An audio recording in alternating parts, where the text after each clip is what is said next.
Hello, so you might remember I did a test on D2 steel in my Viper Keeper. I went in expecting it to be like a better version of D2. I had that preconception that the Italians and Technicut might they do it better, which is probably completely wrong. There is no heat treat is just a way of, it's heating and then letting the steel cool really, and I guess it doesn't matter where you are as long as you do it properly. So this gave a really low result, 67 to 70 passes of rope, much lower than say the Ontario D2, which was the first steel I ever did. But they both had the same edge, and they're even blades of about the same thickness and same grind. So full flat ground, sort of 3mm-ish thick blades. So I was a bit bothered by that. So what I've done is I've gone and put a more ideal edge on this Viper Keeper. I'm going to see how far this D2 goes under sort of more ideal conditions. And what's consistent amongst my rope testing is that when I use the workshop edge, the edge goes duller a little bit quicker than it would with a sort of nicely done sort of V grind or Tormec edge. So let's see if the D2, because this is the Tormec, yeah, it is a round wheel, so I guess there is a minute amount of concaving, but very, very minute. As you can see, it's very much just looks like a flat bevel. So anyway, much more ideal edge. Say my, what was the knife I did the other day? The Vanitas 4 went longer with the this sort of edge than with the workshop edge. So anyway, so I'm going to see if, without talking much more, if well, just what the steel does with a more ideal grind. So let's get to it.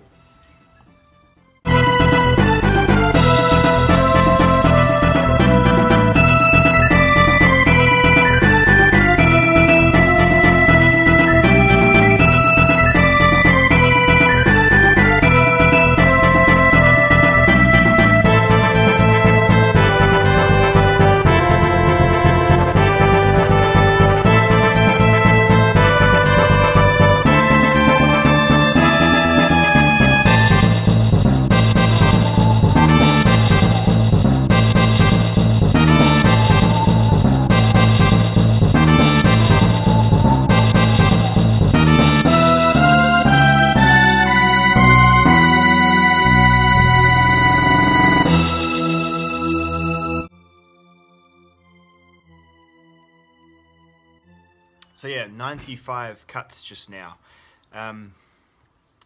So I would say when I was doing the Tormecing, I actually put it, because it's a water-cooled wheel, and I've actually taken off probably about 1mm. It's actually, you can see here, I don't know if you can, so that's where the blade was originally. It was a straight line from about there.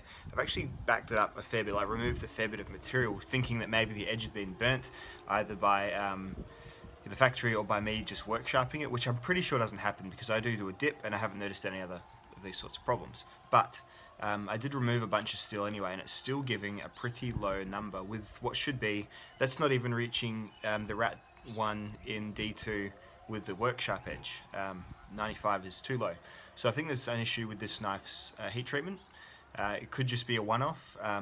Frankly, I'm probably not going to go and buy a bunch of Vipers and test them. I'm probably just going to chalk it up to this knife didn't have very good treatment. Just sort of perhaps part of a follow-up review I'll do of it at some point. But yeah, so with the more optimal edge, like a more ideal edge, as in it's not super polished, but it's like a good, still semi-toothy working edge. Still not ideal. Very much far from ideal, actually, in my opinion, because getting things like it's not too far off of some stainless steels that shouldn't really compete with D2 at all in edge retention. So there you go. Bit of a disappointment on the Viper Keeper. I like a lot about this knife, but I now dislike a couple of things about it too. So interesting blade, but on this one it just seems that the heat treat was not done perfectly. Anyway, I'm off to go and have a cup of tea at my little umbrella table there. So I'll see you later.